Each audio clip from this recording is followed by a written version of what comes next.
नमस्कार दोस्तों, कैसे हो आप सब। उम्मीद करता हूँ आप सब ठीक होंगे। आज की कहानी है अमावस्या की वो डरावनी रात। अगर आप चैनल पर नए हैं तो लाइक, शेयर और सब्सक्राइब करना ना भूलें। चलिए कहानी की शुरुआत करते हैं। आज पूरे 2 साल हो गए हैं। आज ही की अमावस्या को मैंने अपने मित्र राजेश को अपने सामने खोया था। मैंने उसको रोका भी था, लेकिन उसने मेरी एक नहीं सुनी। आखिर उसे अपनी जान गंवानी पड़ी और मुझे भी अकेला कर गया। थोड़ा सनकी था। मेरा दोस्त राजेश जान हथेली पर लेकर चलता था। चाहे किसी का कोई भी मामला हो, वह टांग अड़ाए बिना नहीं रहता था। लेकिन दिल का बड़ा अच्छा था। लोगों की मदद दिल से करता था। आज से 2 साल पहले की बात है। मैं और मेरा दोस्त राजेश, हम दोनों अक्सर समय समय पर घूमने के लिए बाहर जाया करते थे। अब की बार हमने छुट्टी लेकर कहीं जाने का प्लान बनाया। हमने तय किया कि हम इस भीड़ प्रदूषण से कहीं दूर जंगल में चलते हैं। हम दोनों ने सारा सामान बांधा और एक कार लेकर निकल पड़े।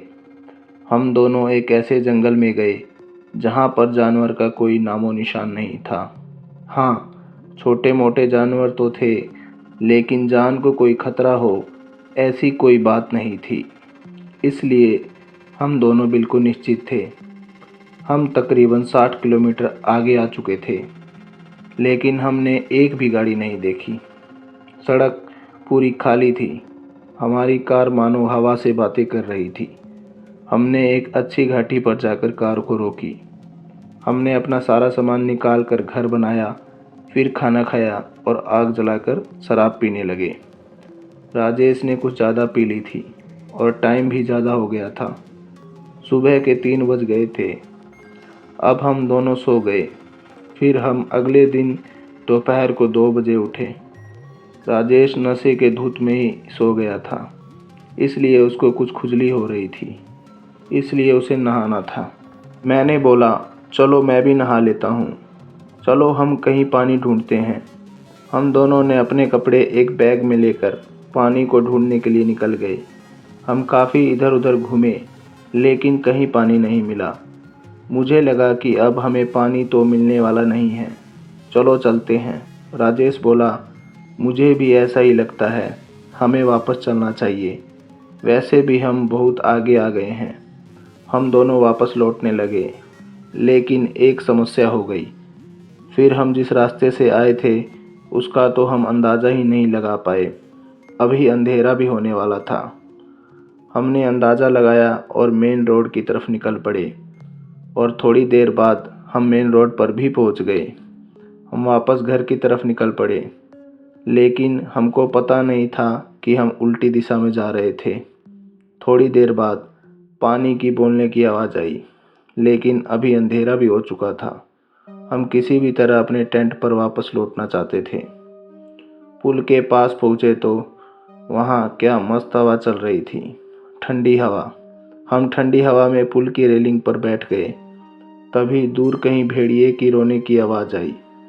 हम दोनों खड़े हो गए। राजेश ठीक मेरे सामने था।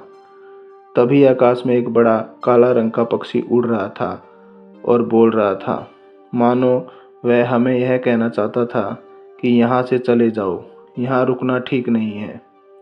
मैंने राजेश से कहा, यहाँ से चलते हैं। राजेश बोला, थोड़ी देर और रुकते हैं, यहाँ मौसम बहुत अच्छा है। तभी मैंने देखा कि राजेश के पीछे एक लड़की खड़ी थी। दूर से वह दिखने में सुंदर लग रही थी, पर इस तरह से अचानक देखकर मैं डर सा गया। राजेश मुझे पूछने लगा, क्या हुआ। इतने में वह लड़की पुल की रेलिंग पर चढ़ गई और नीचे पानी की तरफ देखने लगी। मैंने राजेश से कहा, देखो वह लड़की क्या कर रही है। राजेश ने पीछे मुड़कर देखा। अरे वह तो आत्महत्या कर रही है। राजेश दौड़कर उसके पास गया, लेकिन वह पानी में कूद गई। राजेश अब उसको देखने लगा। मैं भी दौड़कर राजेश के पास चला गया और उस लड़की को देखने लगा। वह लड़की चिल्ला रही थी और सहायता के लिए हमको पुकार रही थी। राजेश ने अपना शर्ट निकालकर मेरे मुंह पर फेंक मारा और वह भी रेलिंग पर चढ़ गया। मैंने उसको रोका, उसका हाथ पकड़ा, लेकिन वह पानी में कूद गया। पानी में कूदते ही वह लड़की गायब हो गई। सोचा कि शायद लड़की पानी में डूब गई है, इसलिए राजेश ने अपनी गहरी सांसें भरी और वह भी पानी में डूब गया। कुछ देर बाद राजेश वापस बाहर आया।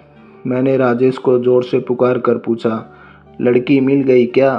वह बोला, नहीं मेरे दोस्त, अभी नहीं मिली। एक बार और राजेश ने गहरी सांस भरी और एक बार फिर से वह पानी के अंदर गया। मैंने अपनी आंखें बंद कर ली और भगवान से प्रार्थना करने लगा, हे भगवान, सब कुछ ठीक करना। तभी मैंने अपनी दाईं तरफ कुछ महसूस किया। मैंने अपनी आंखें खोली और दाईं तरफ देखा तो मेरे पैरों के नीचे से ज़मीन खिसक गई। मैंने देखा कि वही लड़की अभी तो पानी में थी और अभी यहाँ पर कैसे बैठी है। मैंने राजेश को आवाज़ लगाई, राजेश, राजेश, यह लड़की तो यहाँ पर आ चुकी है, तुम भी जल्दी से ऊपर आ जाओ। उस लड़की ने मेरी तरफ देखा, लेकिन अब की बार उसका चेहरा पहले जैसा सुंदर नहीं था। वह एकदम बिल्कुल भूतिया रूप में थी। मैंने राजेश को पुकारा, राजेश बचाओ, यह लड़की नहीं है, यह तो चुड़ैल है, चुड़ैल। राजेश वहीं पर खड़ा हो गया और वह हिल भी नहीं पा रहा था। राजेश के हाथ पैर ठंडे पड़ गए थे। पहली बार किसी चुड़ैल को इतने करीब से देख मैंने तो पैंट में ही पेशाब कर दी। अब मेरी धड़कनें बढ़ने लगी और मैंने राजेश को बोला, राजेश जल्दी पानी से बाहर आओ, नहीं तो यह चुड़ैल तुम्हें खा जाएगी।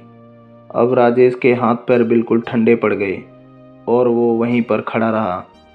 एक बार फिर चुड़ैल लड़की पुल की रेलिंग पर खड़े होकर राजेश के ऊपर कूद गई और राजेश को पानी के अंदर ले गई और मैं ऊपर से ही चिल्लाता रहा, राजेश, राजेश। कुछ समय बाद पानी से खून दिखने लगा। अब मैं समझ गया था कि अब मेरा दोस्त राजेश इस दुनिया में नहीं रहा और इस सदमे को मैं सहन नहीं कर सका और वहीं पर बेहोश होकर गिर पड़ा। सुबह हुई तो मैंने अपने आप को 4-5 लोगों से घिरा हुआ पाया और जल्दी से उठकर पानी की तरफ देखा। मैंने देखा तो राजेश की लाश पानी में तैर रही थी। मैंने गांव वालों से पूछा, वह लड़की कौन थी? लड़की तो नहीं है, लड़की तो कम और चुड़ैल ज़्यादा लगती थी, उसी ने मेरे दोस्त को मारा है। गांव वालों से मुझे उस लड़की के बारे में पता चला। उस लड़की का इतिहास 100 साल पुराना है। किसी राजा और मंत्री ने उस लड़की का बलात्कार कर दिया था और यह बात धीरे धीरे पूरे गांव में फैल गई थी। इसलिए सभी लड़कियां उसके ऊपर ताना मारती थीं, उसको छेड़ा करती थी। उसके पति ने भी उसको छोड़ दिया था। फिर वह लड़की अपने मायके चली गई। मायके में भी वही समस्या रही। उसके परिवार वाले और गांव वाले उसे जीने नहीं दे रहे थे। फिर एक दिन वह लड़की उस पुल के ऊपर आई और उसने इसी पानी में कूदकर अपनी जान दे दी।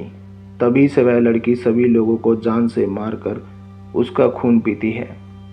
गांव वालों ने यह भी बताया कि यदि वह लड़की 117 लोगों का खून पी लेगी तो वह फिर से एक सुंदर लड़की बन जाएगी। इसलिए अमावस्या की रात जो भी दिखता उसको मारकर उसका खून पीती थी। उस अमावस्या की रात के बाद वह लड़की फिर से वहाँ पर कभी नहीं दिखी। मेरा दोस्त राजेश की मौत उसका आखिरी 117वां शिकार था। आपको हमारी कहानी कैसी लगी कमेंट करके ज़रूर बताएं और अगर आपके पास भी कोई ऐसी कहानी हो तो हमसे ज़रूर शेयर करें। चलिए कल मिलते हैं एक और ऐसी ही खौफनाक कहानी के साथ।